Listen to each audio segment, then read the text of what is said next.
de que haya personas que se hayan tomado las arduas tareas de organización en serio y que esto haya sido un éxito, el doctor Valadez, en fin, Daniel, que por aquí andaba, todos vosotros que ayudáis. Muchas gracias. Pues nuestra primera ponente va a ser Rosa María Álvarez, investigadora de este instituto, que va a presentar una ponencia sobre el proceso histórico de reconocimiento de los derechos de las mujeres. Después va a tomar la palabra Carlos Ruz Saldívar, de la Universidad Veracruzana, con una ponencia titulada Legislación revelada, el verdadero control social y el Estado laico, análisis histórico. O sea, 2 papers históricos para empezar. Melissa Ayala, que como sabéis es litigante en el grupo de información en reproducción elegida, ha tenido desafortunadamente una cosa imprevista de salud de un familiar y no nos puede acompañar. Después va a hablar Esther Vicente, profesora de la Universidad Interamericana de Puerto Rico, con una ponencia sobre Estado laico y derechos sobre el cuerpo, sexualidad y reproducción. Después teníamos a Montserrat Dávila, también de este instituto, con una ponencia titulada Mujeres y acceso a la justicia, garantías para la prevención de la violencia de género, pero también hemos sabido que ha tenido algún tropiezo y no se encuentra con nosotros. En versión remota vamos a tener la ponencia de Camila Feliz de la Cruz, adscrita a la Universidad de Lille, con una ponencia titulada La protección constitucional del aborto en Francia y en España entre el constituyente y el juez constitucional. ¿Sí? Y finalmente hablaré yo, me llamo Francisca Pou, como veis, también soy investigadora de aquí y les voy a presentar un paper. Bueno, aquí le puse la construcción jurisprudencial del derecho fundamental a la autonomía reproductiva. Mi paper tiene un título un poco más largo que después les platico. Sin más, mil gracias por estar aquí, tomen su café, no es una hora fácil, y doy sin más la palabra a Rosa María para empezar.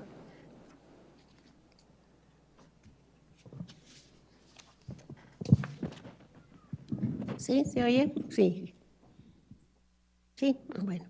Bueno, pues muchas gracias por esa presentación a nuestra presidenta de la mesa. Le agradezco. Y sin más, les voy a hablar del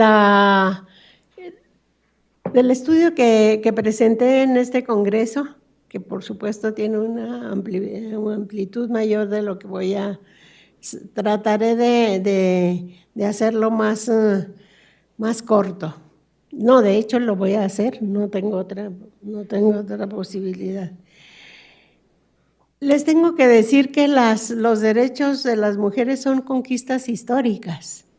Considerar esto es fundamental en la defensa y protección de los derechos arrancados no solo al poder público, sino a una sociedad estructurada a través de dualidades en las que el sexo femenino siempre estuvo subordinado al sexo masculino. Esto es una realidad histórica. A pesar de las luchas sociales que lograron después la emancipación de las personas con respecto al poder opresor, pues hasta la fecha sigue siendo una realidad en algunos, me voy a referir a la República Mexicana, en algunos estados de la República. Una de tantas negativas a la igualdad de las mujeres fue el acceso a la participación política en un plano de igualdad con los hombres, en tanto prerrogativas amplias surgidas del Estado moderno. En nuestro país, la Constitución política, como en general las constituciones decimonónicas, no restringió ni negó los derechos políticos fundamentales de la mujer. Pero en la práctica, invariablemente, esos derechos les fueron negados. El Constituyente de 1917 relega el debate sobre los derechos de la mujer pese a la activa e importante participación femenina en la lucha armada revolucionaria. Solo a medida que avanza el siglo y y mediante el pensamiento feminista y mediante que el pensamiento feminista va esparciéndose, se comienza a reconocer en el ordenamiento jurídico mexicano algunos derechos para las mujeres. Y fíjense ustedes, esto no está en el paper que presenté, pero resulta que en 1916, el año previo a la Constitución, que ya estaban los constituyentes trabajando arduamente, simultáneamente se llevaron a cabo 2 congresos feministas en el lejano estado de Yucatán, precisamente. Ahí el gobernador de Yucatán era un general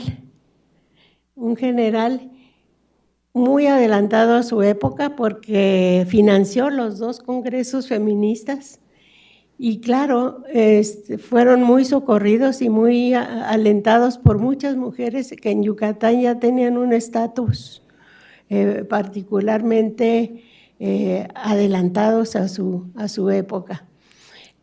¿Por qué? Porque se había dado a finales desde el siglo XIX una capacitación a las mujeres.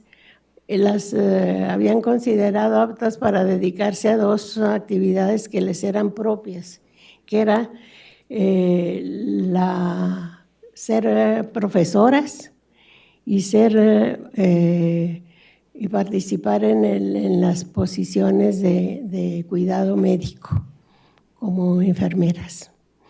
Entonces, de ahí que en Yucatán, con un gobernador muy activo y muy sapiente de lo que sucedía a las mujeres, propició los 2 congresos feministas en 1916, a la par que los constituyentes del 17 ya estaban trabajando. Y las resoluciones del Congreso Feminista fueron interesantes, se hablaba hasta del aborto, que en esa época pues era imposible de imaginar que una mujer pudiera abortar, pero ahí sí lo consideraron y causó un gran revuelo en la sociedad yucateca, por cierto. El hecho es que cuando a los constituyentes les preguntaron por qué no había una mujer, por qué no habían integrado a una mujer como constituyente de la Constitución de 1917, ¿qué creen que les contestaron? Porque las mujeres no tienen interés en estos temas. Los intereses los tienen en su casa, con sus hijos, con su marido. Entonces no tiene sentido que las invitemos porque pues, además ni capacitadas están para participar en un evento como ese. Yo me quedé muy sorprendida cuando la primera vez me enfrenté y estudié esos asuntos e indignada y sigo indignada hasta la fecha de que ello haya sucedido. Bueno, cierro el comentario. En el documento que entregué para este importante congreso, se realiza un acercamiento a la etapa en la cual se libró la lucha social que derivaría en el texto constitucional, que hasta la fecha nos rige con muchas composturas. Ya se han manejado en otras mesas la cantidad de reformas que nuestra Constitución ha sufrido, pero bueno, aquí fue la novedad fue que el texto constitucional rescata la batalla de que las propias mujeres tuvieron que liberar para arrancar a a la clase política surgida de las filas de la revolución su propio derecho a ser consideradas como ciudadanas. Había muchísimas reticencias para que esto sucediera, por supuesto. Y no sucedió, además. Sin duda, las transformaciones políticas y sociales experimentadas en los años anteriores al siglo XX dieron paso a ideales más definidos en las que la lucha femenina por el reconocimiento de su condición humana dentro de la sociedad y merecedora de los mismos derechos que los varones. La escalada de movimientos de mujeres para entonces, porque hubo muchísimos en el siglo XIX, hubo muchas mujeres que empezaron a levantar su voz para que se les reconociera los mismos derechos que a los hombres, pero fueron totalmente ignoradas.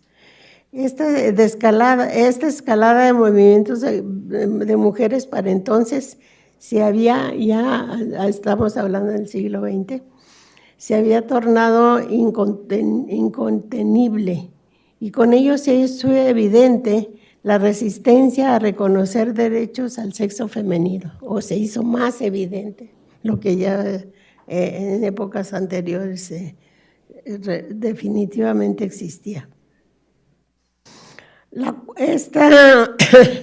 Estos derechos al sexo femenino fue cediendo, o esta reticencia a reconocerlos, fue cediendo ante el impulso de las mujeres que organizadas lograron dar a sus demandas y colocarlas en la agenda política hasta convertirlas en parte de la preocupación de la comunidad internacional de la que México ha sido activamente participativo. En particular, la lucha por el sufragio se convierte en el primer propósito de la lucha de las mujeres, cuyo tema central es el reconocimiento de la igualdad jurídica de hombres y mujeres, el cual se da formalmente hasta 1975. Imagínense ustedes, hasta 75 se dio ese reconocimiento aspiracional de las mujeres. Así la legislación va perfilándose como garante de todos los derechos de las mujeres ante la resistencia social que siempre ha impedido la transformación de los viejos esquemas,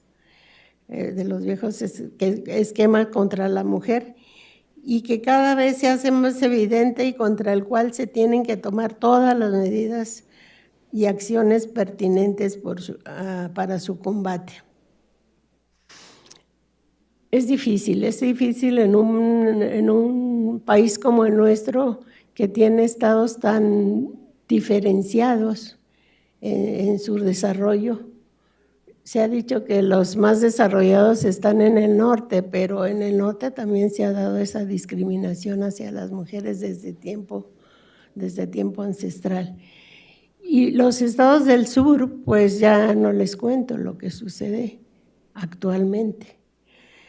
Bueno, pero continúo y volviendo al documento que entregué. Parte del acercamiento a la etapa revolucionaria de la cual surge la Constitución de 17 es la negación de la ciudadanía para las mujeres, pero tuvo la virtud de reconocer los derechos laborales. Fíjense que esto es muy curioso. El reconocimiento de los derechos laborales de las personas están en la Constitución de 17 hecha por puros señores. El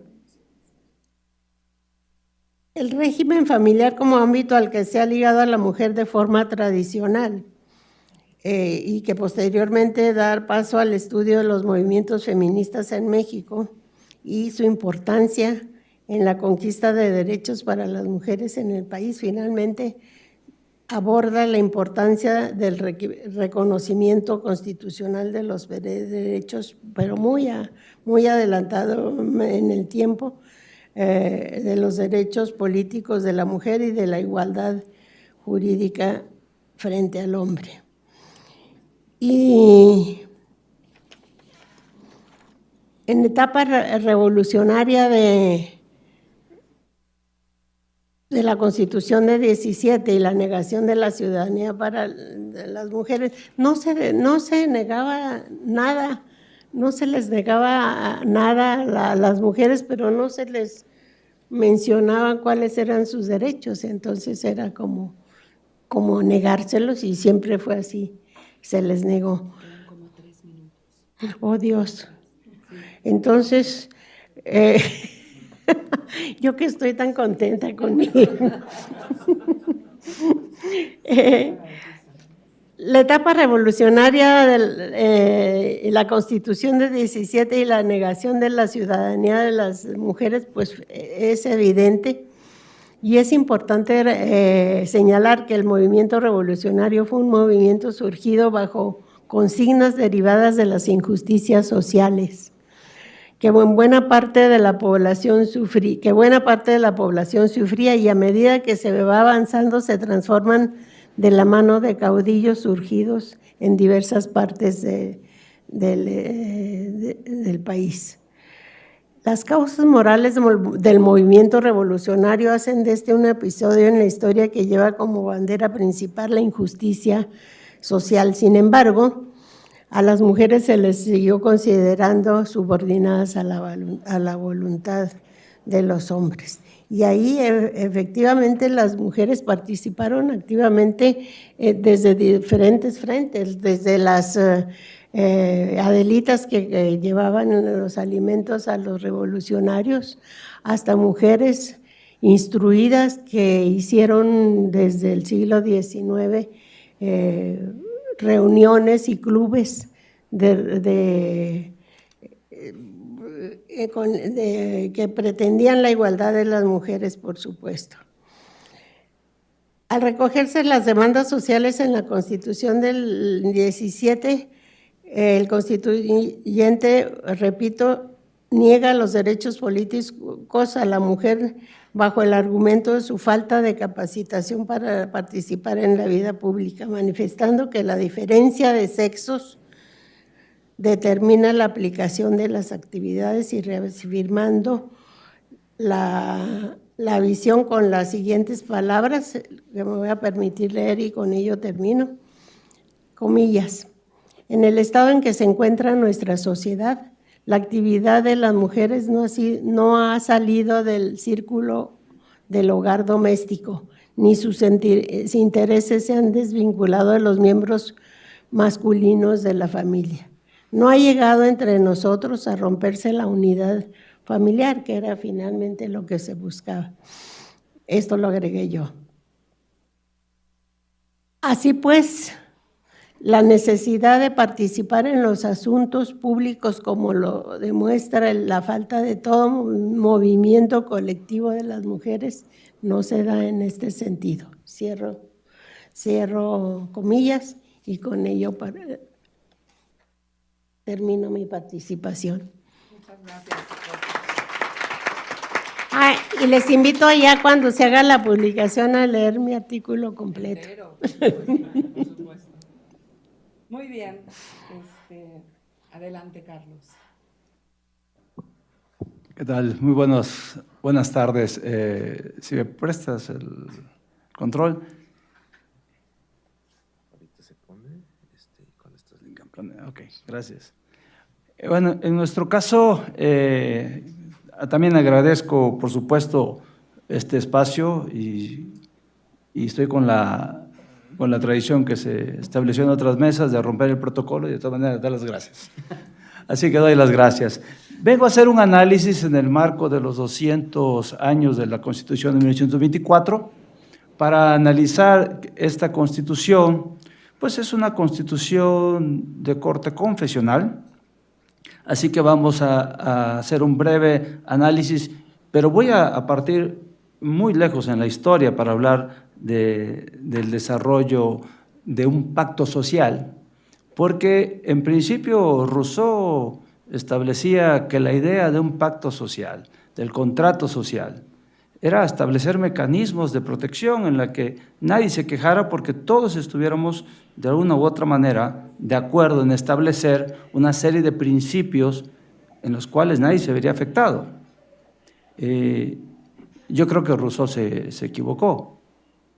Sí tenemos un pacto social, pero lo que Rousseau planteaba era que ese pacto social tenía de manera subyacente una gran racionalidad para que nos diéramos una serie de normas en las que todos estuviéramos de acuerdo. Pero la evidencia histórica nos dice que eso no es cierto, que lo que ha estado ausente del pacto social es la racionalidad, porque los primeros pactos sociales de los que tenemos noticia surgen no de la racionalidad, sino de la creencia que la amalgama que unió a los pueblos fue divina. Y de esto podemos, yo no sé si se pudiera hacer amplio o así va a quedar la... Ok. De todas maneras... tienen ellos cerca una pantalla. De todas formas, habría que decir que los historiadores hacemos una separación de lo que es la historia propiamente dicha a través de un nodo que sería la creación de la escritura. Esto da muchos problemas porque la escritura se da en diferentes estadios de desarrollo, porque no en todos lados fue igual, pero partimos de la idea que la primera escritura se da en el 3300, 3150 antes de la era común, en la zona de Mesopotamia, a la tierra de los faraones. Pero no tenemos mucha evidencia de las leyes. La verdad es que en la zona de Mesopotamia les interesaba más el comercio, así que la primera escritura es una relación de inventario. Y en el lado de Egipto, lo que tenemos es el rezo, el libro de los muertos, porque estas escrituras perduraron porque se dieron en los panteones, en las pirámides, en los cementerios, que estaban lejos de la ciudad, así que se preservaron muy bien, y por eso la gente piensa que los egipcios tenían una gran obsesión por el libro de los muertos, pero también tuvieron leyes, pero estas desaparecieron por la humedad que estaba en el delta. La primera gran evidencia que tenemos de esto se da con el Código Hammurabi, que se considera que surge entre 1792 y 1750, y donde Hammurabi, cuando da las leyes, él no dice que da las leyes. No, Hammurabi lo que dice es que Chamás, Dios del sol y la justicia, es el que me las dio. Yo soy un mero tramitador de estas leyes. Así que el pacto social se fortalece no en la racionalidad de creer que nos tenemos que dar unas leyes para convivir, sino la fortaleza del pacto social está en creer que viene de Dios. Y entonces a esto se le denomina legislación revelada. Tenemos unas leyes que tenemos que obedecer porque estas leyes son de la divinidad, son de Dios. Y en el imaginario colectivo, que nos es más común, pues tenemos a Moisés bajando del monte Sinaí. Y Moisés no dice que dio las leyes él, no, Moisés dice que Dios les escribió de su propia mano. Y el himno nacional mexicano también, para darle esta función, bueno, no quiero hablar del himno, pero también dice que está escrito con el dedo de Dios. Así que tenemos evidencia clara que el pacto social está fundado no en la racionalidad, está fundado en creer en una divinidad. La Torá, cuando se escribió, tiene diferentes etapas. La más antigua data de 1500, 1200 antes de la era común, pero fue retocada muchas veces, las últimas entre el 600 y el 500 de la era común. Y bueno, vamos a decir, esto es muy viejo, lo hemos superado, pero los estados modernos no tenemos constituciones así. Bueno, yo creo que sí. Pero durante toda la Edad Media, cuando los cristianos retoman la tradición judía de la Biblia, bueno, los cristianos lo primero que hacen es establecer un sistema político basado en la sangre. Y es interesante ver cómo en la teoría política podemos pensar en que en Romanos, la epístola de los Romanos, capítulo 13, versículos 1 al 2, realmente plantean que Dios que te pone reyes y que te tienes que someter a la voluntad de los reyes porque Dios los puso. Y es su versión de legislación revelada. Obedece al rey. El rey tiene la soberanía, sí, pero no la tiene por sí solo, no la tiene porque sea de sangre, la tiene porque Dios se la puso. Por eso en la Edad Media poner la corona era parte de los trabajos que hacía el Papa o que hacían los obispos.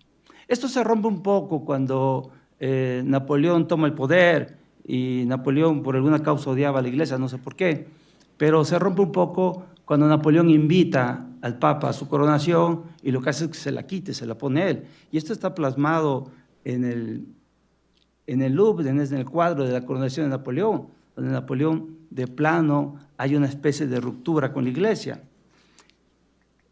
Pero también es viejo, ¿no? Pero veamos la Constitución de Cádiz, y yo ya me cuido cuando sé que hay españoles yo ya me cuido de hacer algunos comentarios porque por eso enseguida pregunté y ya me enteré que Francisca es española. No, soy mexicana y catalana, para que todos tranquilos. Porque yo en algún foro me atreví a decir, bueno, la segunda Constitución española, y los compañeros españoles me atacaron, me dijeron, no, esa es la primera. Le digo, bueno, ¿y el Estatuto de Bayona? No, ese estatuto fue impuesto, eso no es nuestro. Bueno, pero la gran diferencia es que el Estatuto de Bayona no era legislación revelada, y la Constitución de Cádiz sí. Fernando VII, igual que Hammurabi, está alzando las manos, no al Dios Sol, lo está alzando a la Trinidad, y la baja en la Constitución. Y la Constitución gaditana empieza en el nombre de Dios Todopoderoso, Padre, Hijo y Espíritu Santo, autor y supremo legislador de la sociedad. Entonces yo digo, espérenme, esto es un Estado moderno ya. Entonces, Rousseau no tenía razón. No nos damos el pacto social pensando en la racionalidad y en crear un mecanismo en que todos estemos defendidos. No, seguimos creyendo que viene la fuerza de este pacto social en creer en algo más, en darle el valor a algo más. Y bueno, los mexicanos, lo primero que podríamos llamar Constitución, y a lo mejor aquí algunos compañeros no estén de acuerdo, es este reglamento provisional de Iturbide. Pero Iturbide también cae en esta idea de legislación revelada para tener y asumir el poder, y es coronado por el obispo de la Ciudad de México. 200 años de la Constitución mexicana del 24, pero la fórmula de la Constitución mexicana del 24 es legislación revelada. En el nombre de Dios Todopoderoso, autor y supremo legislador de la sociedad. El valor de la Constitución cae entonces en creer que tiene valor porque está pensando en algo superior. Sí, pero ya pasaron 200 años, ya esto ya no puede ser así. Bueno, ya no es así. Pero cuando se da el gobierno liberal, encabezado por Comonfort en México, el país tiene una estabilidad política increíble y tratan de solventarla, y lo primero que hacen es hacer unas leyes para para obtener recursos para poder pagar la gran deuda de México. Pero estas leyes estaban atentando con la recién reinstaurada Constitución del 24. Y en sentido estricto, Juárez, y espero que no haya nadie de la Cuarta T por aquí, pero Juárez violaba la Constitución del 24, porque crea leyes que atentaban contra la Iglesia, a la que la Constitución del 24 estaba obligada a defender. ¿Cómo lo solucionaron? Fácil, creando la Constitución del 57. De esta manera se pudieran justificar los actos contrarios a la Constitución del 24. ¿Hubo intervención de la Iglesia? Sí, el Papa Pío IX acusó de excomunión a todos los miembros de la legislatura y tuvieron que decir que eran mexicanos, eran católicos, eran apostólicos, pero tenían que darle espacios de libertad y espacios para el libre pensamiento. Maximiliano lo mandan llamar porque la Iglesia le declara la guerra al gobierno de Comonfort, al gobierno de Juárez posteriormente, y le declaran la guerra porque están atentando contra la Iglesia Católica, y esta guerra la ganan los liberales, pero la secuela de esa guerra, pues invitan a Napoleón III a participar, le ofrecen el trono a Maximiliano, y Maximiliano, antes de venir a México, hace dos cosas. La primera es ponerse de acuerdo con Napoleón, pero la segunda es acudir con el Papa a pedir la bendición del trono. Así que, si para algunos reyes franceses París bien valía una misa, pues para Maximiliano el Imperio Mexicano bien valía una misa, porque fue lo primero que hizo. Así que yo sigo sin ver la racionalidad. En el Porfiriato las cosas cambiaron un poco.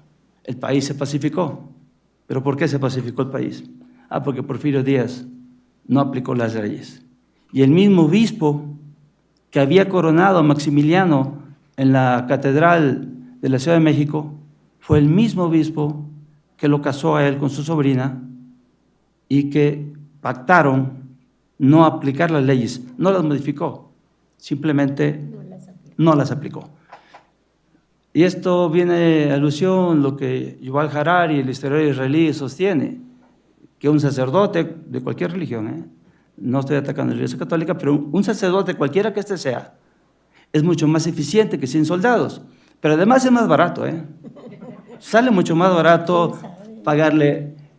Bueno, Rosa María, acepto, igual le sale más caro.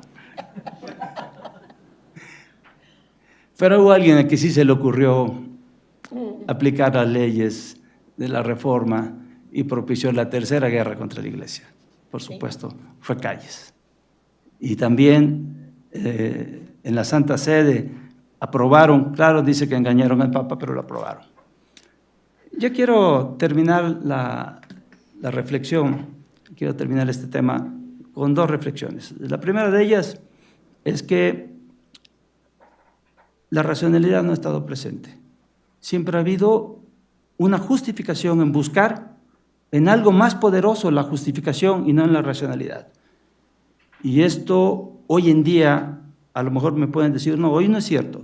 No, hoy en día cuando invocan las reformas, las 800 reformas constitucionales, siempre han sido, como lo hizo Juárez, para justificar los cambios, para que no se pueda objetar que las acciones del gobierno son inconstitucionales. Lo son porque la Constitución se remueve cada vez que pueden.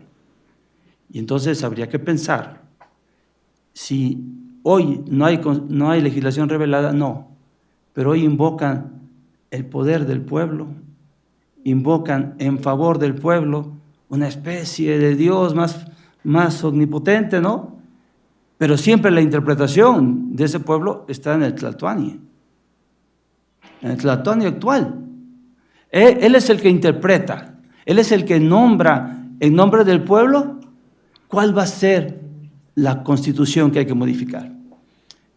¿Cómo cambiar esto? Bueno, hay que cuidar, por un lado, que el Estado siga siendo laico, hoy podemos decir que lo es, pero lo que hay que tratar de hacer es invocar a Rawls y ponernos el velo de ignorancia y tratar de capacitar a los legisladores para que entiendan que solo con leyes que beneficien a todos pues el contrato social va a funcionar. De otra manera siempre va a tender al poder, que es lo que ha venido ocurriendo. Muchas gracias. Muy bien, muy interesante. Muchas gracias por ceñirse a los 15 que nos hemos adjudicado para cada ponente. Esther, adelante. Bien, solo un segundo para agradecer al profesor Diego Valadez y a Daniel Chávez por el apoyo que me brindaron para estar aquí en esta ocasión, y también agradecer a los ponentes que me han precedido por traer la historia, que fíjense que las mujeres hemos estado luchando contra la ley revelada, contra el rechazo a que somos seres racionales, que merecemos ocupar el mismo lugar que ocupan los varones en las sociedades. Yo voy a hablar de la situación presente. El objetivo pues, de mi presentación es resaltar la importancia de la laicidad y del principio de separación de la Iglesia y el Estado en la defensa y garantía de los derechos de las mujeres, las sexualidades diversas y los derechos sexuales y los derechos reproductivos. Voy a tocar 3 subtemas de manera reducida, luego puedo abundar y en mi ponencia se abunda. Primero, definir lo que son derechos sexuales y lo que son los derechos reproductivos. Luego, hablar de la naturaleza y los discursos del sector antiderechos sexuales y reproductivos y las respuestas del sector pro derechos con base a la laicidad y al trinomio de derechos constitucionales a la dignidad, la igualdad y la intimidad. Y finalmente voy a comentar 2 ejemplos de cómo este discurso que se ha generado en las pasadas décadas en contra de los derechos relacionados con la reproducción y con la sexualidad, el efecto que ha tenido ese discurso en 2 ejemplos, uno en Estados Unidos, otro en Puerto Rico. En cuanto a la definición de los derechos sexuales y los reproductivos, tradicionalmente se ha hablado de derechos sexuales y reproductivos como un bloque de derechos. Y la sexualidad ha aparecido ligada a la reproducción. Sin embargo, aunque esto puede ocurrir en ocasiones, los derechos sexuales comprenden otras áreas, tales como pues, la actividad sexual, las identidades de género, la orientación sexual, el conocimiento del propio cuerpo, el derecho a la educación integral en sexualidad y muchos otros aspectos relacionados con la sexualidad de todas las personas en todas las etapas de la vida, no solo de los jóvenes y adolescentes. En cuanto a los derechos reproductivos, por otro lado, nos referimos a aquellos que están ciertamente involucrados con la capacidad reproductiva y los procesos reproductivos, tales como el tener acceso a métodos anticonceptivos, a las tecnologías de reproducción humana asistida, el derecho a poder terminar un embarazo no deseado o un embarazo que reta la salud física y emocional o la vida de la persona gestante. Así es que son 2 tipos de derechos distintos, aunque en ocasiones pues, están interrelacionados. Estos derechos, los derechos sexuales y los derechos reproductivos, constituyen garantías que ya están protegidas por varios derechos humanos incorporados en las constituciones de nuestros países y en los tratados de derechos humanos internacionales y regionales, así como en la jurisprudencia de los órganos protectores de derechos humanos y de las cortes de nuestros países. Pero ese reconocimiento ha pasado por un largo trecho de luchas, como han explicado quienes me precedieron, y el activismo político y propuestas desde organizaciones de la sociedad civil, de la academia, tanto en foros nacionales, internacionales y regionales, pero ese empuje, ese movimiento a favor del reconocimiento de estas garantías como parte de nuestros derechos humanos, se ha enfrentado al constante empuje en dirección contraria, alimentado por las iglesias de distinto tipo, las religiones y sectores sociales conservadores. Así es que esta tensión que la han descrito previamente, todavía al día de hoy la confrontamos. En nuestra región, la Iglesia Católica ha jugado un papel importante en ese proceso de desarrollo de ese movimiento, digamos. Pero en algunos de nuestros países ya diversas denominaciones protestantes y evangélicas se han unido a los discursos antiderechos reproductivos y antiderechos sexuales. Y estos sectores han utilizado diversas estrategias. Algunos han creado partidos políticos con agendas restrictivas y conservadoras. Otros han ejercido presión sobre los políticos y las legislaturas y han ya existentes de partidos políticos tradicionales para llevarles a apoyar medidas restrictivas de los derechos de las mujeres. Y en épocas más recientes han creado medios de comunicación masiva para promover sus visiones, utilizan las redes sociales, la tecnología, los blogs, para sostener campañas político-partidistas a favor de sus partidos o de aquellos partidos tradicionales que adoptan sus propuestas, y los discursos opositores a los derechos sexuales y a la autonomía reproductiva. Ha crecido de forma exponencial el uso de blogs, de la YouTube, de las redes sociales y la presentación de proyectos de ley y de reglamentación restrictiva sobre derechos que ya se habían logrado incorporar en los ordenamientos jurídicos de nuestros países y a nivel internacional de los derechos humanos. Estos partidos o estas organizaciones utilizan y destacan en sus programas y en sus plataformas la llamada guerra contra la ideología de género, la defensa del feto, que llaman niño por nacer, el derecho a la vida desde la concepción hasta la muerte, el rechazo a la educación con perspectiva de género y a la educación sexual integral, entre otros. Este no es un fenómeno aislado, vivido en un país en particular, sino que en nuestra región y a nivel, diría yo, mundial, se manifiesta como un esfuerzo coordinado que transita en nuestra región, desde Estados Unidos de Norteamérica, pasando por el Caribe y por toda la América Latina. Así, por ejemplo, para dar un ejemplo, un ensayista y bloguero argentino de nombre Agustín Laje se ha dedicado a promover la campaña antigénero en la región mediante publicaciones, presencia en YouTube, visitas y presentaciones en países varios, incluidos Puerto Rico.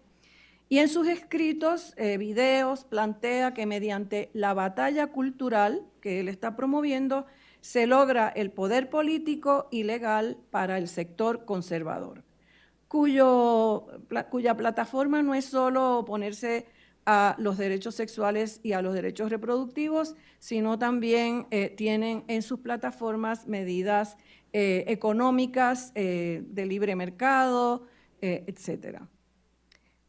Los seguidores y los imitadores de estos influencers conservadores utilizan la denuncia de la llamada ideología de género para coagular el apoyo de actores religiosos, organizaciones civiles y, como dije, integrantes de partidos políticos conservadores.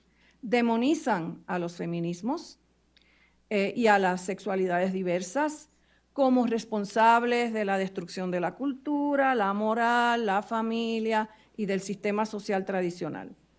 Atacan también las teorías desarrolladas por los feminismos para explicar la dominación patriarcal, las teorías e incluso las luchas contra el racismo y la xenofobia. Porque en los feminismos trabajamos de manera interseccional y en nuestros planteamientos no nos limitamos a denunciar la discriminación basada en sexo o en género, sino también la discriminación que se atraviesa, la discriminación sexual y de género que es atravesada por condiciones de pobreza, por el tema racial, por el tema de la etnia, la inmigración, etcétera. Esta faena ultraconservadora, en lugar de derrotar a quienes defendemos los derechos sexuales y los derechos reproductivos, lo que ha hecho es activar o reactivar a quienes participaban antaño y también a atraer a más personas, especialmente personas jóvenes, que pensaban que ya tenían los derechos ganados y que, bueno, pues ya que esto de estar luchando por el feminismo, pues ya se consiguió lo que queríamos y vamos a otras luchas. Se han dado cuenta de que los derechos ganados hay que continuar defendiéndolos y se han unido a estos movimientos. Así es que el movimiento de mujeres, los feminismos y otros sectores de la sociedad civil también se han organizado a nivel nacional, regional e internacional en un proceso de resistencia ante los ataques del sector antigénero y antiderechos. Sin embargo, es claro que ese movimiento ha tenido impactos negativos. Un ejemplo claro de esto es lo que ocurrió en Estados Unidos, donde en el caso Dobbs versus Jackson, resuelto el 24 de junio de 2022 por el Tribunal Supremo de Estados Unidos, se tomó una decisión altamente restrictiva de los derechos de las mujeres de ese país. En ese caso, el tribunal revocó el caso Roe versus Wade, que se había resuelto en el 1973 y que había establecido que el derecho al aborto como un derecho fundamental protegido por la Constitución de Estados Unidos, que debía ser reconocido y respetado en todo su territorio.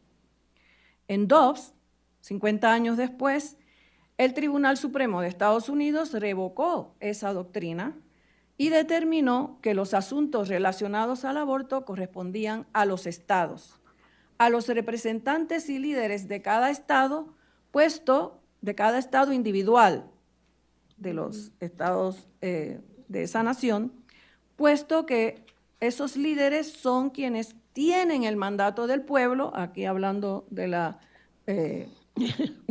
autoridad revelada, diría yo, tienen el mandato del pueblo para definir sus derechos.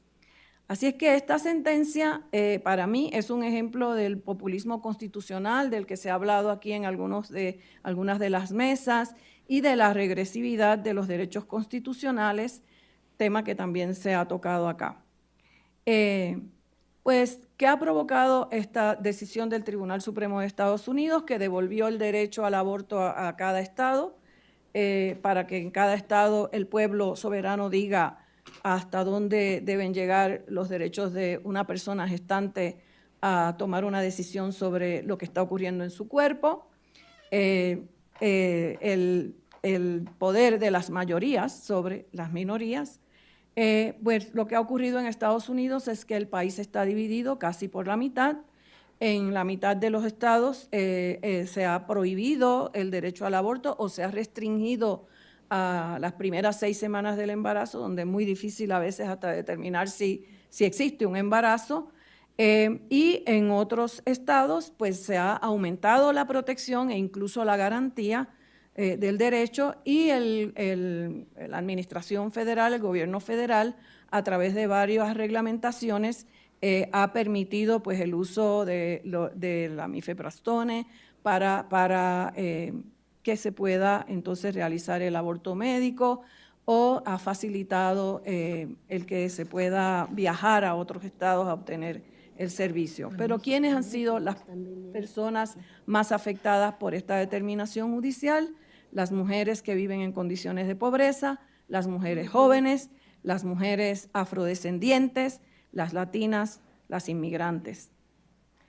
Así, en ese caso resulta preocupante la opinión del juez Clarence Thomas, que es el juez de más, digamos, antigüedad en ese tribunal, que dijo, aunque emitió una opinión concurrente, estuvo de acuerdo con la decisión, pero entendía que hay otra jurisprudencia de ese tribunal de años anteriores al 73 y posteriores que también constituían determinaciones patentemente constitucionalmente incorrectas, tales como la que garantiza el acceso a la anticoncepción o a los contraceptivos, la que garantiza la validez de las relaciones sexuales entre personas del mismo sexo, consentidas y entre adultos, y la que garantiza el matrimonio igualitario. Así que según este juez, esos casos también debían ser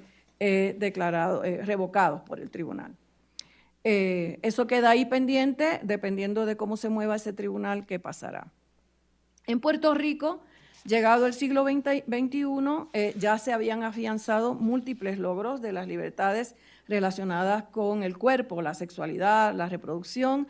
Contamos con el derecho al aborto mediante una opinión del Tribunal Supremo que interpretó el artículo del Código Penal que se refería al aborto, lo interpretó de una manera amplia y determinó pues que una mujer embarazada podía terminar el embarazo en consulta con su médico durante cualquier momento del embarazo, siempre para proteger su salud física o emocional o su vida. Ese caso pues todavía es ley en Puerto Rico y además se ha reconocido el matrimonio igualitario mediante legislación y en el Código Civil, pero pues el sector alimentado por estos discursos antiderechos y antigénero creó un partido político que fue a las elecciones en el año 2020 y vuelve ahora en noviembre, llamado Proyecto Dignidad. Y este partido logró colocar 2 legisladoras, una en la Cámara, una en el Senado, y ellas tomaron como plataforma de trabajo el tema del aborto y los derechos de las personas transgénero, la educación con perspectiva de género y la educación integral en sexualidad como temas con los que querían trabajar. Como les dije, en Puerto Rico el Tribunal Supremo resolvió que tenemos derecho al aborto a base de las disposiciones de la Carta de Derechos de la Constitución adoptada en el 52 y utilizando una disposición de la Constitución que establece la completa separación entre la Iglesia y el Estado y también el trinomio de derechos, el derecho a la dignidad, que aparece primer derecho en nuestra Carta de Derechos, el derecho a la igualdad y el derecho a la intimidad, resolvió que contamos con el derecho a controlar lo que ocurre en nuestro cuerpo y esa misma argumentación ha usado el movimiento a favor de los derechos sexuales y los derechos reproductivos para argumentar contra 13 proyectos de ley presentados por estas 2 legisladoras que de aprobarse tendrían el efecto de afectar, eliminar o limitar altamente estos derechos. Así es que hasta ahora se ha logrado detener la consideración de esos proyectos de ley. El hecho de que tenemos 2 cámaras, que es algo que también se discutió en este foro, nos ayudó porque una cámara aprobó uno de esos proyectos, pero otra no lo consideró. Así es que hemos tenido que continuar con la organización y el activismo desde la calle, las redes sociales, YouTube y donde quiera para defender nuestros derechos. Así es que la lucha, compañera, continúa. Continúa, claro. Gracias. Bueno, además me encanta que hay como una extraordinaria, ¿no?, continuidad, coherencia narrativa en las exposiciones. Sí. Creo que, no sé si Daniel lo sabía todo, Nos pusimos de lo acuerdo. leyó todo y nos puso así ordenados en este panel de una manera muy coherente. Ahora vamos a tener una intervención grabada por parte de la panelista que está en Francia. Nos pusimos de acuerdo los 3 antes. Bueno, muchas gracias a los organizadores de este Congreso Iberoamericano de Derecho Constitucional por darme la oportunidad de producir reflexiones en torno a la protección constitucional del aborto en Francia y en España entre el constituyente y el juez constitucional. Bueno, a partir de la decisión Dobbs de la Corte Suprema de Estados Unidos del año 2022, que anuló la decisión Roe versus Wade, que trajo como consecuencia la transferencia a los Estados Federados de la decisión de garantizar o no el acceso al aborto, se producen entonces en Europa una serie de tensiones con miras a blindar con rango constitucional el acceso al aborto. Uno de los primeros en reaccionar fue el Tribunal Constitucional Español, quien en mayo del 2023 se pronuncia identificando el derecho a la mujer a la autodeterminación en materia de interrupción voluntaria del embarazo. Más adelante, a inicio de este año, salen todos los medios que Francia se convierte en el primer país en el mundo en inscribir en su constitución el acceso al aborto. La protección constitucional del aborto queda entonces plasmada en la Constitución misma del lado francés y en una sentencia del Tribunal Constitucional del lado español. Es justamente eso lo que retiene el interés de esta ponencia, que nos lleva a cuestionar lo que se llama poder creador del juez constitucional. Esta expresión de origen francés, pouvoir créateur, hace referencia a las veces en las que el juez constitucional pudiese actuar como un verdadero constituyente, traspasando sus límites, olvidándose del self-restraint y añadiendo, por ejemplo, normas al bloque de constitucionalidad y reconociendo nuevos derechos y libertades que pudiese usar después para conseguir declarar la inconstitucionalidad de una ley. Puede pensarse que del lado francés el poder creador del Consejo Constitucional no reviste un interés particular porque el diseño del control de constitucionalidad a posteriori, la QPC, lo permite identificar derechos y libertades que la Constitución garantiza. Sin embargo, cuando esto se analiza con el caso español, pues es interesante porque justamente esa acción la que ha sido criticada por el Tribunal Constitucional español. Más allá de la efervescencia social e ideológica que el tema del aborto genera, esta ponencia busca es una crítica neutra del poder creador del juez constitucional, de la manera en que constituyente y juez constitucional interactúan para identificar nuevos derechos y libertades. Vamos primero a destacar cómo la garantía de libertad es un elemento común que gobierna la protección constitucional del aborto, tanto en Francia como en España. En Francia esto es así porque históricamente, desde el año 1975, el aborto es legal con la ley Veil. Pero cuando el Consejo Constitucional francés fue llevado a controlar la conformidad de esta ley con la Constitución, identificó el principio de libertad, deduciéndolo del artículo 2 de la Declaración de los Derechos del Hombre y del Ciudadano. Texto que data de 1789. Más adelante, en 2001, agrega la dignidad de la persona humana que dedujo unos años antes del preámbulo de la Constitución de 1946. Estos textos, la Declaración de los Derechos del Hombre y del Ciudadano de 1789 y el preámbulo de la Constitución de 1946, para sorpresa nuestra, integran el bloque de constitucionalidad francés. Y quien se encargó de integrar estos textos al bloque fue el propio Consejo Constitucional, con jurisprudencias que han sido bastante estudiadas por la doctrina y que datan de la segunda mitad del siglo pasado. Entonces, para volver a esto será abordado más adelante. Para volver a la idea de la libertad, esta misma idea de libertad fue que guió los debates legislativos en 2022-2023 sobre la forma que debía tomar la protección constitucional del aborto en Francia, si tenía que tratarse de la garantía de un derecho o del ejercicio de una libertad. Al final triunfó la segunda idea y se elige el artículo 34 para ser modificado. Este artículo es bastante interesante porque prevé aquellas materias que son de la exclusiva competencia del legislador, razón por la cual la doctrina en Francia estima que el objetivo no era reconocer un nuevo derecho, sino más bien darle al legislador una nueva competencia, que es identificar bajo las condiciones bajo las cuales se ejerce la libertad garantizada a la mujer de recurrir al aborto. Del mismo modo, en España, la protección constitucional del aborto se apoya igualmente en la idea de libertad, porque la decisión que mencionaba más atrás hace referencia igualmente a libertad, pero esta vez como valor superior del ordenamiento jurídico de conformidad con el artículo 1.1 de la Constitución española. Además, esta decisión establece una exigencia al legislador de reconocer un ámbito de libertad en el que la mujer pueda decidir de forma autónoma si continuar o no con la gestación. Vemos entonces cómo se pasa en Francia al Consejo Constitucional Constituyente y en España del legislador orgánico al Tribunal Constitucional.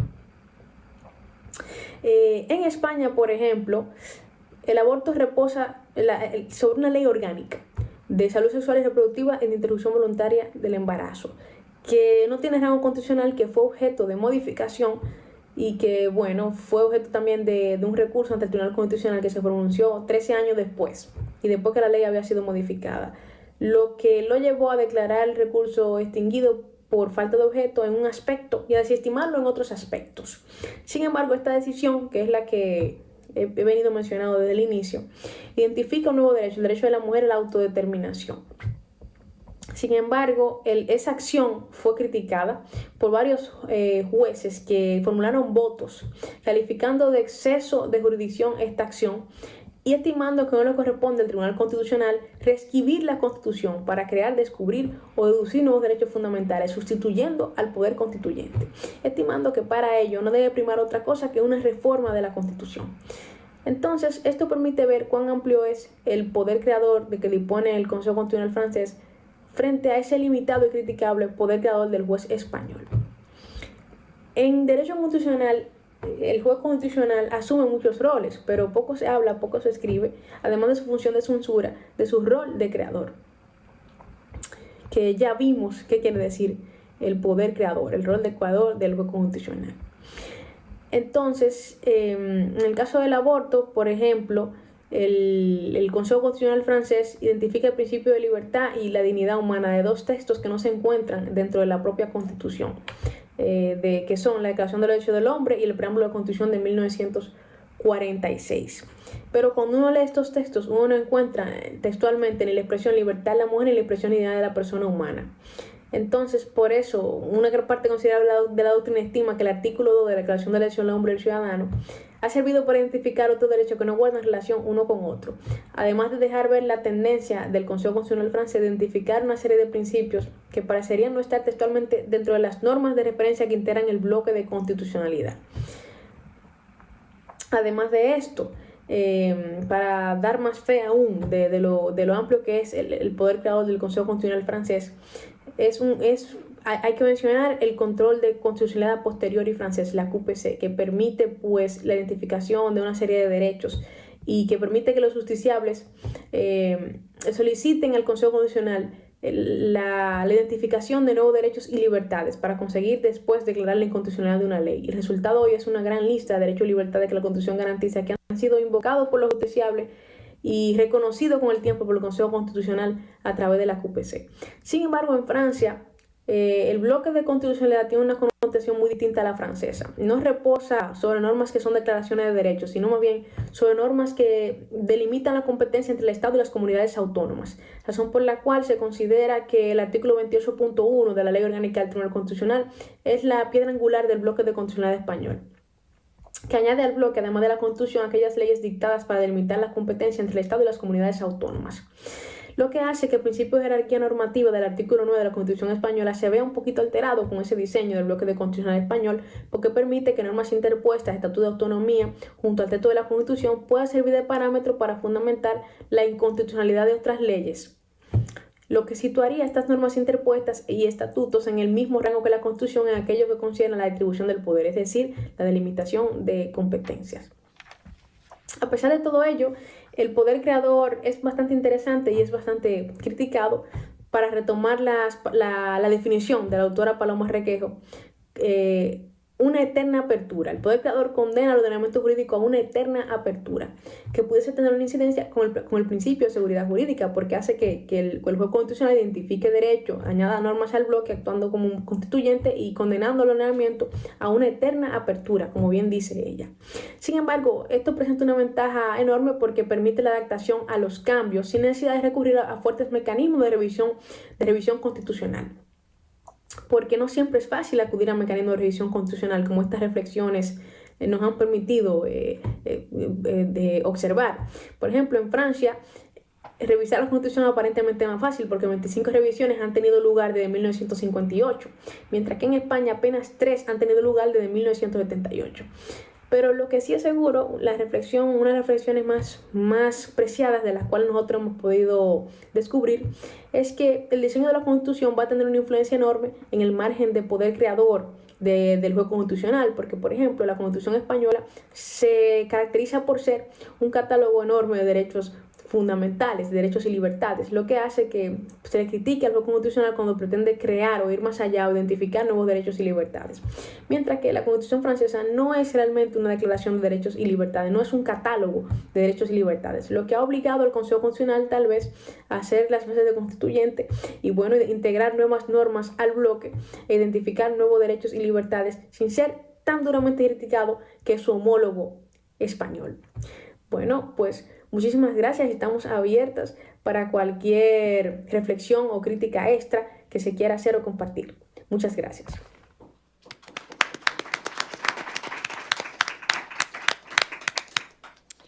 Bueno, pues como les decía, el panel tiene esta coherencia tan linda porque hemos ido como aterrizando a niveles de la historia, a niveles jurisprudenciales y de desarrollos recientes, y mi paper está en la misma línea.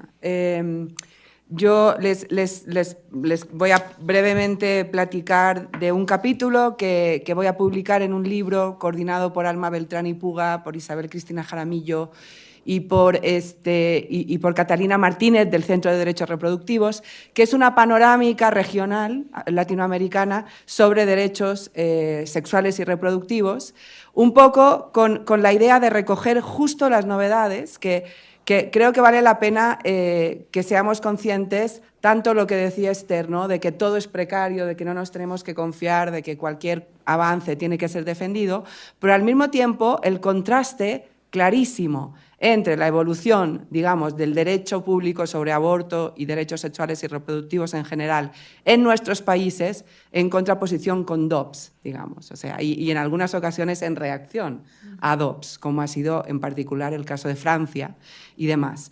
En América Latina, en muchos países, no en todos, pero también es importante reconocerlo justo para que no sea tan fácil echarlo para atrás, estamos en un momento relativamente bueno, en el sentido de que, claro, después de 30 años de esfuerzos, después de 30 años de litigio, después de un diálogo entre la Corte Interamericana en varios casos y las Cortes Nacionales y litigio transnacional, pues tenemos avances que en algún sentido pues vale mucho la pena reconocer y celebrar y analizar jurídicamente con cuidado. Este es el caso de México, ¿no? Que es el caso que yo analizo en este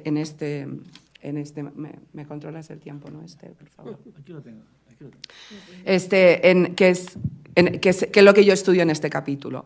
El capítulo se titula Constelaciones de proporcionalidad, puntos, líneas y espacio libre en la construcción del derecho fundamental a la autodeterminación reproductiva. Lo que yo quería hacer eran dos cosas. Por un lado, contar, porque tampoco hemos tenido tiempo de escribir tanto con tantas cosas pasando, sobre qué representan las sentencias del 2021 en México, que son las sentencias que reconocen por primera vez un derecho a la autodeterminación reproductiva, un derecho a decidir, no ilimitado, pero sí un derecho fundamental fuerte, digamos, no ulteriormente ponderable a una decisión libre respecto del aborto temprano. Acotado temporalmente, pero es un derecho. Y también la sentencia también del 2021 sobre objeción de conciencia. Y bueno, hay otra sentencia que también es del 2021 que completa la trilogía, que es una sentencia sobre la Constitución de Sinaloa, en la que no me voy a detener tanto porque no es tan importante y sobre todo porque el segundo punto que a mí me interesa en este capítulo es decir algo sobre el tipo de razonamiento de proporcionalidad que vemos. Y lo que yo sostengo, ahora me voy a extender un poquito más después de repasar la línea jurisprudencial muy rápida, es que es interesante lo que se hace porque nosotros hemos tenido en la región muchísimas sentencias que yo llamo de desproporción extrema, o sea, en donde las Cortes... Artavia Murillo, que no es una sentencia de aborto, pero es una sentencia de reproducción asistida, pero que se pronuncia sobre muchos de los temas que también están en el debate de aborto, es este tipo de sentencia que dice esto es inconvencional porque se da todo el peso a uno de los lados involucrados y se da casi cero peso a los derechos de las mujeres, ¿no? Eso yo llamo los modelos de desproporción extrema. Te quedas afuera, no le das ningún peso, y eso es una modalidad de sentencias basadas en proporcionalidad, pero yo en este artículo lo presento como un modelo de proporcionalidad minimalista y lo distingo de un modelo de proporcionalidad intermedio y de un modelo de proporcionalidad maximalista, en los cuales las Cortes, la Corte mexicana en este caso, no solamente marca un umbral de inconstitucionalidad, sino que marca unos puntos de optimización de derechos o no, ¿sí? O sea, va marcando, por eso la imagen de las constelaciones, algunas cosas que tienen que darse, que, digamos, en el lenguaje de Laura Clérico, no sé si conocéis la gramática teórica de Laura, serían reglas resultado de ponderación, que te van poblando un poco el espacio. El espacio sigue estando ahí, significa que el legislador democrático tiene su flexibilidad para seguir, digamos, regulando la interrupción del embarazo, pero solo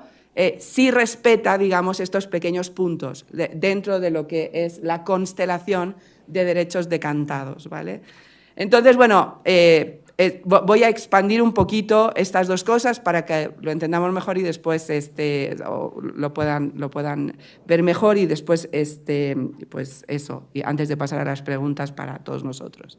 En México, en muchos países ha sido así, pero como sabéis, llegar a este derecho acotado de autodeterminación reproductiva nos ha llevado desde 25 años, ¿vale? Es decir, es el país del gradualismo, ha sido el país del gradualismo y nos ha costado tener una discusión de aborto en términos de derechos, ¿sí? y pues más nos ha costado, digamos, decantar finalmente esta fundamentalidad. Muy rápidamente, recuerden que la primera sentencia de la Corte Suprema sobre aborto en México corresponde a la acción de inconstitucionalidad 10-2000 del año 2002, en que simple y sencillamente la Corte dijo que una pequeña despenalización por causales que se había hecho en el DF en caso de aborto por problemas de malformaciones y violación, que sí era constitucional, eso es lo único que dijo la Corte, porque esas indicaciones estaban concebidas, definidas como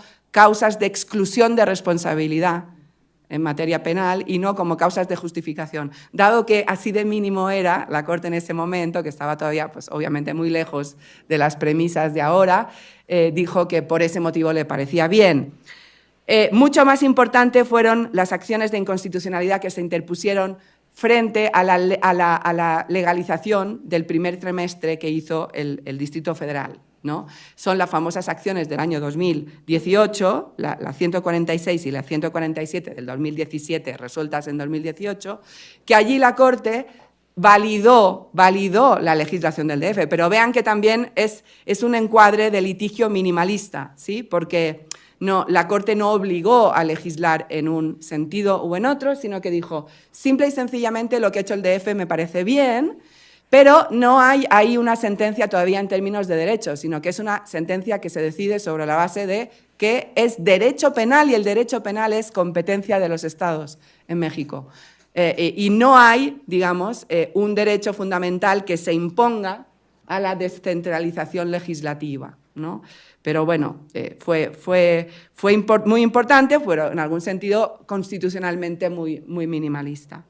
Después tuvimos esa acción de inconstitucionalidad que algunos seguramente recordarán en materia de píldora del día después, por decirlo rápido, que es la controversia 54-2019, que fue importante. ¿Por qué? Porque la Corte ahí validó una NOM, que es una norma técnica, que es lo que rige lo que sucede en las clínicas de este país, y eso fue muy importante para el aborto por violación. Pero eso se entendió, se encuadró como una cuestión de salud, muy justificadamente, porque evidentemente es una cuestión de salud también, y bueno, ahí también hubo un pequeño avance, pero también pues medido, ¿no?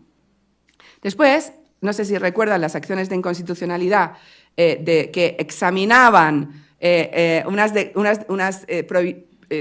unas normas de las constituciones, de dos constituciones estatales mexicanas que en reacción a la Ciudad de México habían aprobado que el feto estaba protegido desde la concepción. Y ahí, que ya es un litigio que ahora veremos que finalmente se ha decidido de una manera diferente, y ahí la Corte hizo lo que yo llamo aquí un juicio de desproporcionalidad, de inconstitucionalidad por desproporción extrema, porque se dijo, es que esto no permite dar peso a los derechos de la mujer. Si tú proteges en la Constitución el feto desde la concepción de manera absoluta, ¿y qué pasó? Que hubo una mayoría de ministros a favor de decir esto, pero no una mayoría calificada. Se quedaron en 6 o 7 votos y necesitaban 8. Con lo cual, quedamos en ese limbo durante pues, algunos años más. Hasta que, bueno, yo en el artículo después, que esto me parece muy interesante, aquí tenemos un alumno que está haciendo una tesis sobre este tema, hasta que en el 2018 empieza el litigio vía amparo. Porque todo lo que les he contado son acciones abstractas y controversias. Durante mucho tiempo, los tribunales declaraban improcedentes los amparos, sobre la base de que ya pues, había pasado el tiempo, en fin, no se atrevían a elevar el asunto hasta que finalmente la Corte cambió el criterio en el 2017, dijo, por supuesto que proceden todos estos amparos. Bueno, claro, si ya se interrumpió el embarazo por otra vía o ya nació la persona, eso no borra la violación de los derechos, y eso empezó a animar el litigio de amparo. Y hubo otro caso muy importante, el caso Marisa, los que se dedican a esta área, en donde la Corte amparó finalmente de una manera más densa, pero bajo el encuadre de salud, ¿sí? Hasta que finalmente llegamos a las sentencias del 2021, que son 3, pero pues la más importante sin duda alguna es la sentencia del 7 de septiembre del 2021 del famoso caso Coahuila. En ese caso, la estructura del litigio era pues, una penalización por indicaciones. típica en los estados mexicanos hasta ese momento, pero ahí la Corte dijo que efectivamente esa despenalización tan parcial, tan segmentada, no daba suficiente peso al 9. Okay. No daba suficiente peso al derecho a la autodeterminación reproductiva. La sentencia es la sentencia más bien construida, sustantivamente densa, es como un libro, yo digo, se lee como un libro, porque es como un libro, pero es lindo un fin de semana tomar esa sentencia. Está muy bien construida porque los derechos de base, con todo el derecho interamericano, evidentemente, o sea, es, no sé, la mejor sentencia en esos términos, digamos, de bloque de derechos, de entender los encuadres, está muy bien desarrollada, están los encuadres de autonomía, pero también están los encuadres de igualdad, hay información estadística sobre la pobreza en México, en fin, está el encuadre salud y demás. Y después, finalmente, claro, se hace el juicio de proporcionalidad y se decanta un derecho a la autonomía reproductiva, un derecho a decidir en el embarazo temprano. Pero lo interesante, aquí viene mi cosa de las constelaciones de la proporcionalidad. Lo interesante es que la Corte dice, vale, esto es lo que decantamos después de la ponderación, pero esto en sí mismo tiene unas implicaciones de derecho fundamental verdadero, como, por ejemplo, que se tenga que prestar el servicio gratuitamente. O sea, toma ese derecho chiquito, pero verdaderamente duro, decantado, le pone lo del 1, respetar, proteger, garantizar. Y por tanto, pues es una sentencia interesante que yo llamo de proporcionalidad intermedia, porque la Corte marca 7 corolarios, brevemente les cuento cuáles son, pero son básicamente acciones que los poderes públicos ven, por ejemplo, la educación sexual como pilar de la política pública en materia de salud reproductiva, el reconocimiento de la mujer y las personas con capacidad de gestar como titulares del derecho a decidir, la garantía de que la persona gestante o la mujer tomará una decisión informada, el derecho a decidir comprende 2 ámbitos de especial relevancia, continuar o interrumpir, garantía de que las personas gestantes pueden ir a las instituciones de salud pública y ser atendidas gratuitamente, bla, bla, bla. ¿Sí? Ese es el... Entonces, en la sentencia de objeción de conciencia, 2 minutos, 3 minutos, en la sentencia de objeción de conciencia vemos lo mismo, pero todavía, acuérdense que en la sentencia de objeción de conciencia el litigio como venía es que se había impugnado la regulación federal sobre objeción de conciencia. La Corte dijo... Esto no da suficiente espacio a los derechos de la mujer. No hay, de nuevo, se hace una ponderación y se dice no están bien puestos los umbrales. O sea, si lo ponemos aquí dejamos demasiado desprotegido. Con la diferencia de que esta sentencia, si ustedes la leen, van a ver que pone como 15 subreglas que te marcan puntos de optimización necesarios, lo que significa que es más maximalista. Yo en el artículo le llamo no un modelo de proporcionalidad intermedia, sino un modelo de proporcionalidad más maximalista. ¿Por qué? Porque la Corte sabía que sí, como estamos en materia de salud, si ella anula la ley general en materia de salud, deja espacio libre a los estados. Y lo que no quería era que se tuvieran que repetir 5 millones de litigios durante 10 años para tener que litigar las nuevas leyes estatales que seguramente hubieran podido desafiar, ¿no? Entonces, con esta reflexión termino, porque a eso yo le dedico la conclusión del artículo después de que lo discutiera en los seminarios del verano, que lo expandí un poco porque me parece interesante desde la perspectiva del constitucionalismo feminista. Muchas personas van a tener la tendencia de decir cómo la Corte marca tantos puntos y marca una constelación tan rica, cómo la Corte es tan activista, ¿por qué no deja más espacio libre para el legislador? ¿Saben por qué? Porque nosotros, a pesar de que nuestras constituciones se han transformado y han incorporado la agenda feminista en alguna medida, continúan participando de una matriz básicamente masculina, constitucional. ¿Qué significa eso? Que tenemos una cantidad de encuadres de derechos para la vida pública que no nos lo acabamos, reunión, manifestación, asociación, voto. ¿Por qué? Claro, porque las constituciones hechas por los hombres, como ha dicho Rossi, como es el caso de la nuestra, en el año 17, obviamente se dedicaron y pusieron muchísima sofisticación textual en eso. En cambio, nosotras nos parece que hemos avanzado mucho, pero seguimos, que el cuidado no está en las constituciones, seguimos. Entonces, si nosotros consideramos activismo exacerbado que las Cortes decanten esto, estamos perdidas porque vivimos en marcos constitucionales que tienen un bias, un sesgo todavía, que si no es superado de esta manera por las Cortes, pues no lo vamos a superar nunca. Y simplemente a mí me importaba en este artículo dar este mensaje porque si no tenemos una desventaja estructural constitucional contra, digamos, fallos sobre derechos que impactan en la agenda de igualdad de género, ¿sí? Y bueno, ¡ay, maravilloso! Acabé a tiempo. Muchas gracias. Muy bien, pues ya hemos acabado con todas las... Y ya tenemos una buena cantidad de preguntas. Bien, tenemos media hora, queríamos dejar espacio. Voy a leerlas. La ley revelada, Carlos Ruz. La ley revelada, dice Miguel Alejandro Estela Lapuente, es una perspectiva justnaturalista. Pero ¿qué pasa si esa ley es reconocida y vinculante por consenso humano? ¿No habría racionalismo producto de ese consenso? Esa es la primera pregunta. Voy a leer algunas para acumularlas, ¿no? O dos, si quieres, a ver. Vamos a ver si hay otra para Carlos. Aquí está. Jairo Pinto te pregunta, como antecedente histórico de legislación revelada, ¿se puede tener en cuenta el código de Urnam o el de Hammurabi? ¿Quién hizo esta pregunta? Urnammu de 2150 antes de Cristo, de los sumerios, que fue aproximadamente 300 años citado, o sea que es 300 años antes del código de Hammurabi. Si quieren, le damos la palabra para estas dos preguntas a Carlos y después yo veo las otras, que seguramente serán de los otros temas. Adelante. Ok, la primera pregunta, sí, por supuesto, algo hay de eso, si acepto la legislación como es, pues de hecho eso ocurre.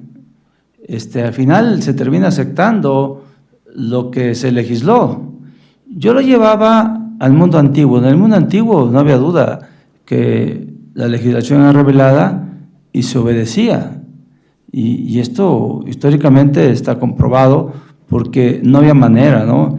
Y si llevamos textualmente lo que dice la Biblia, bueno, pues entonces habría que apedrear y matar a todos los que la violaran, ¿no? Y que de alguna manera sucedía. Pero cuando aceptamos, de alguna manera hay racionalidad, sí, pero entonces yo me cuestiono, y eso lo dejo como pregunta, no como respuesta, ¿qué pasa cuando el propio texto empieza a limitar los alcances de su eficacia? Y entonces estamos oyendo noticias, se dieron ayer, ¿no? Cuando, vamos a eliminar acciones de inconstitucionalidad, vamos a limitar el amparo.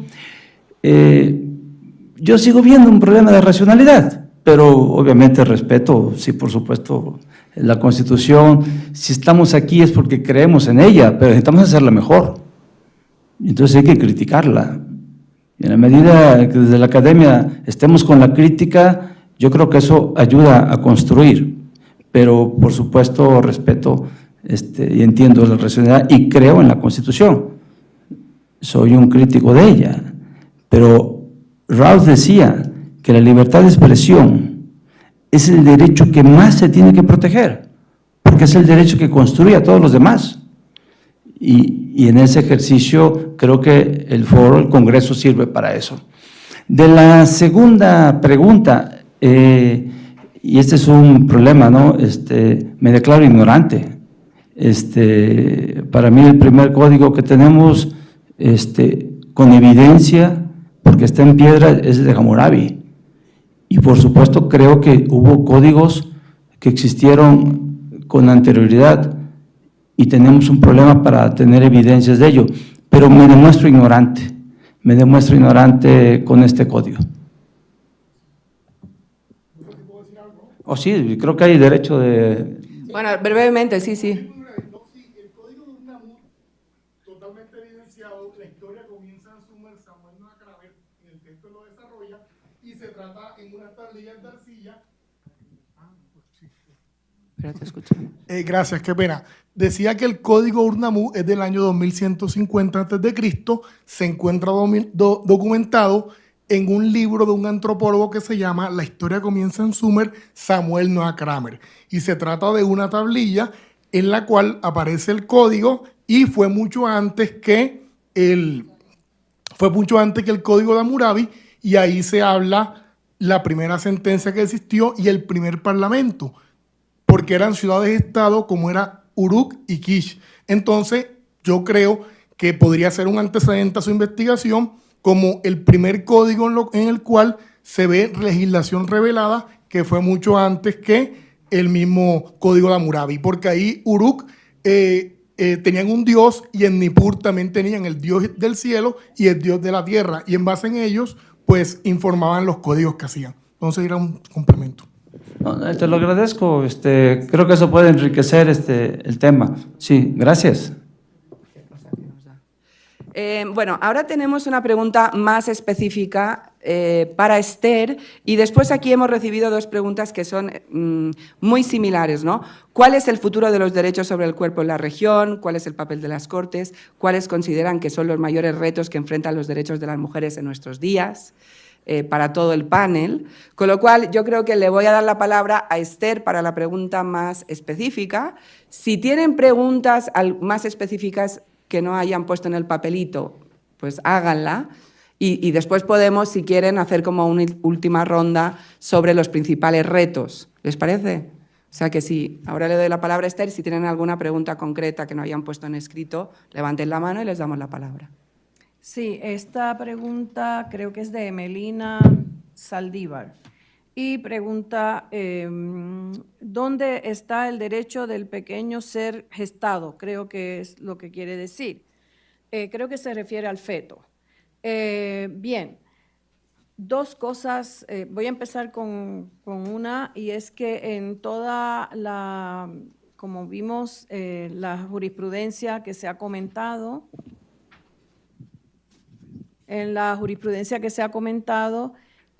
los tribunales constitucionales proveen un periodo de tiempo para terminar el embarazo sin causal, otro periodo de tiempo para cuando hay causales y protección siempre y cuando que no esté en riesgo la salud y la vida de la mujer embarazada o de la persona gestante. Y esto porque pues la persona es la persona viva. La persona en gestación o el feto, pues todavía no ha nacido. En los ordenamientos jurídicos nuestros, la persona y la personalidad jurídica y la adquisición de derechos comienza con el nacimiento. Así es que, aunque se ha tomado en consideración la potencialidad de vida en algunas de las sentencias de los tribunales y en la legislación, tenemos que entender que la persona es la persona gestante, a quien tenemos que dar una protección frente a una ocasión o una situación donde su vida o su salud esté en peligro. Ahora bien, hay una escritora de mi país que plantea, que me enseñó mucho, una socióloga, y me dijo: nos convertimos personas en sociedad. El ser humano es persona social. Somos persona cuando otros nos reconocen como persona. Entonces, en el momento en que la persona gestante reconoce que el feto es una persona, le da nombre, le habla, la trata como persona, pues esa persona gestante, me imagino yo, que considera a ese feto persona y tomará las decisiones sobre su cuerpo, tomando ello en consideración. Así es que yo siempre planteo que el derecho a tomar la decisión sobre qué ocurre con un embarazo es de la persona gestante. Y la persona gestante, de seguro, toma en consideración esa relación social humana que pueda haber desarrollado o no con el producto de ese embarazo. Así es que creo que tenemos que reconocer la capacidad ética y la capacidad de agencia de las mujeres y de las personas gestantes y reconocer que toman las decisiones de forma ética. Yo creo que ahí es que está en la posición, por lo menos, más correcta y más razonable o racional. Gracias. Muchas gracias. Sí, en ningún caso está desprotegido ese bien en nuestros marcos legales y en ese marco lo que tú decías me parece crucial. Sí, no, para nada. Lo único que hemos hecho es tratar de equilibrar un poco mejor la protección para otras cosas que también importan, ¿no? ¿Tenéis alguna otra pregunta antes de que pasemos a la ronda de los principales retos? ¿Alguien quiere añadir alguna preguntilla? ¿No? Pues si quieres les doy la palabra en el orden que hemos hablado para unos minutitos breves finales sobre eso, los principales retos que ustedes ven en la agenda de laicidad, en tu caso, si lo prefieres, ¿no? Porque las preguntas son... Pero, ¿no? Y con eso cerraríamos. Adelante, Rosy. Bueno, el principal reto que yo considero que que está ahí presente, omnipresente, es la educación de las mujeres, porque creo yo que a través de la educación se pueden resolver muchos de los problemas que tenemos, pero sobre todo de la posibilidad de que todas las mujeres en este país asistan a la escuela, cosa que no sucede desafortunadamente. Las niñas en estados difíciles como Guerrero, Chiapas, todo el sureste, no tienen la posibilidad de ir a la escuela. Entonces, obviamente, no van a tener la posibilidad de tomar decisiones, ni la comunidad les va a permitir que ellas tomen decisiones. De manera que creo yo que, a pesar de esto, la educación de las mujeres que el Estado tiene la obligación de brindar a toda la población, niños y niñas, es el punto focal al que debemos dirigir nuestras intenciones. Muy bien, gracias.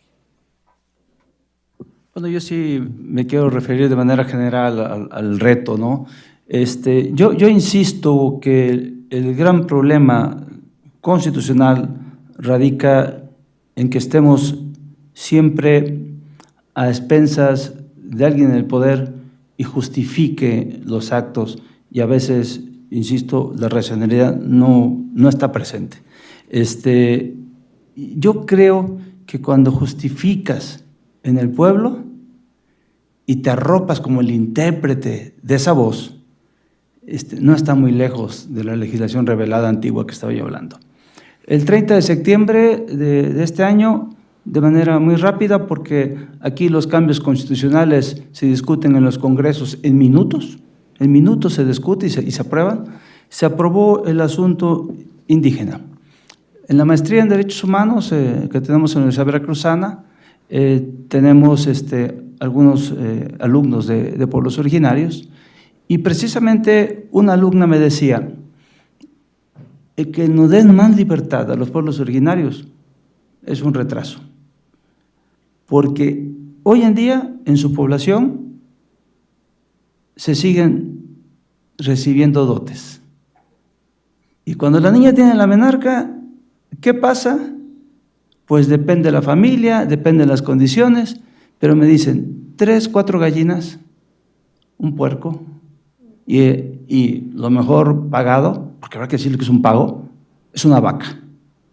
Y si se forman esos tribunales y tenemos libertad de decidirlo internamente, no va a haber justicia nunca.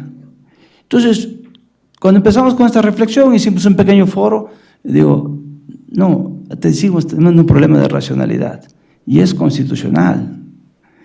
Y yo no estoy en contra de los pueblos originarios, pero habría que ver si en verdad, o habría que ver cuáles son los mecanismos en las leyes reglamentarias para que se cumplan, porque la Constitución está muy bonita, pero para que se cumplan en realidad hay que seguir peleando y habrá que invocar a Marx. ¿Sí? Y no soy marxista. Pero Marx tenía razón, la única manera de cambiar es a través del materialismo histórico, a través de salir a protestar y construir con la protesta. Creo que ese es el camino, creo que ese es el gran reto. Protestar desde la academia, protestar desde las calles para intentar cambiar. Gracias. Esther.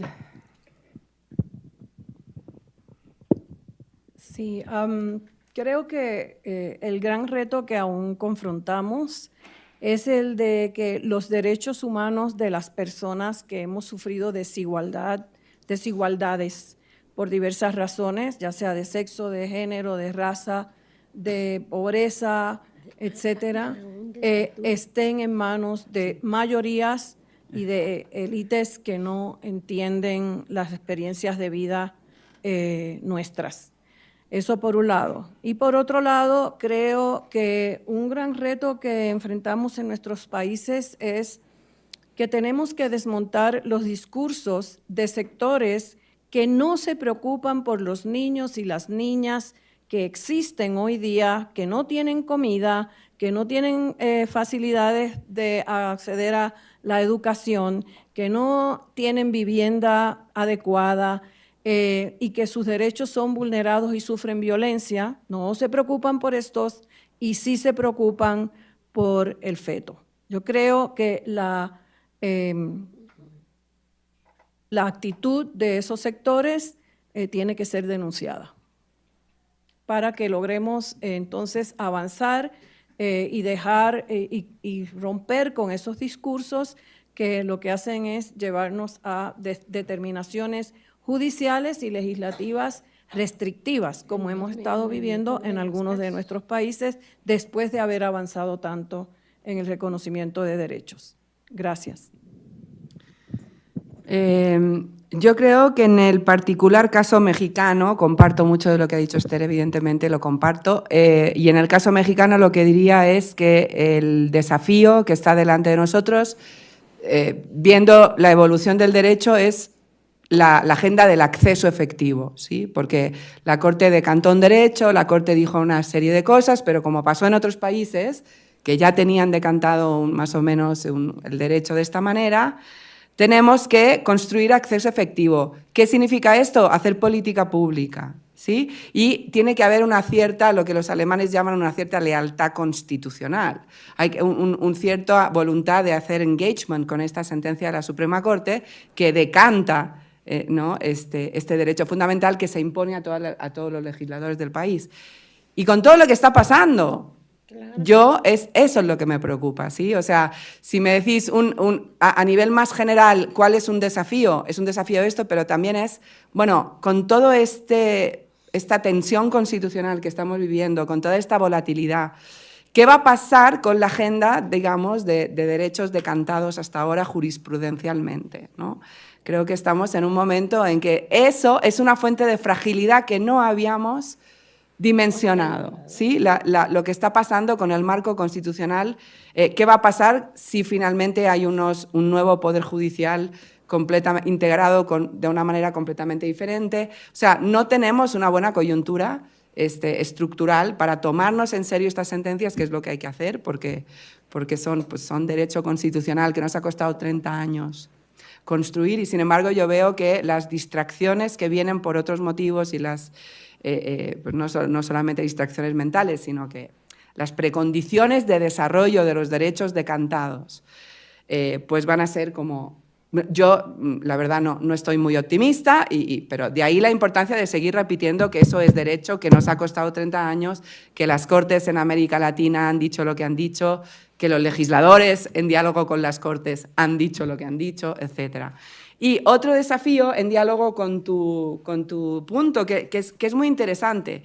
Yo creo que en toda la región tenemos como gran desafío cómo compatibilizar la agenda de género, incluida de paridad de género, porque y eso también hay que reconocer que Latinoamérica está puntera en el mundo, y la agenda de pluralismo. cultural. O sea, que a mí en particular yo simpatizo mucho con esa agenda, desde siempre creo que es central en el constitucionalismo latinoamericano. Y mi esperanza es que no es una suma cero, ¿sí? Que no hay que escoger, que no hay que tanto la igualdad de género como la justicia para los pueblos indígenas es algo que define el constitucionalismo regional y que a lo que hay que apostar, me encantan los ejemplos que tú dabas porque lo hacen muy plástico, los ordenamientos jurídicos indígenas son ordenamientos jurídicos reales con normas primarias y secundarias en términos de Hart, con normas de reconocimiento, cambio y adjudicación. No son códigos escritos ahí que no se mueven. El gran reto es que evolucionen en un sentido de igualdad de género. No, y como los nuestros, como si los nuestros no les hubiera costado evolucionar en un sentido de igualdad de género, ¿no? Entonces, a mí me parece como constitucionalista de lo más interesante, ¿no? Empezar a ver, por ejemplo, en Bolivia, ¿no? Que están intentando cómo construir gobiernos municipales que al mismo tiempo son paritarios. La norma de paridad no está en el ordenamiento jurídico tradicional, como no estaba en el nuestro, ¿sí? Y al mismo tiempo, ¿no? Pues, obviamente, un constitucionalismo que se toma en serio el pluralismo jurídico, ¿no? O sea que esto me parece un reto, pero de los retos más lindos que podríamos tener. Los otros, de nuevo, yo comparto todo lo que dice Esther en términos de las judicializaciones conservadoras, en términos del activismo reactivo, todo eso también me preocupa, pero bueno, pues esas dos cosas yo destacaría. Bueno, pues hemos acabado un poco antes porque hemos tenido menos ponentes, son libres, nos podemos ir. Mil gracias por venir y escuchar.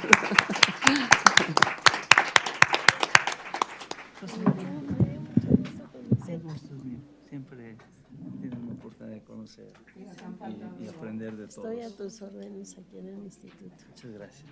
Nosotros estamos en Veracruz. Es que esto es crucial.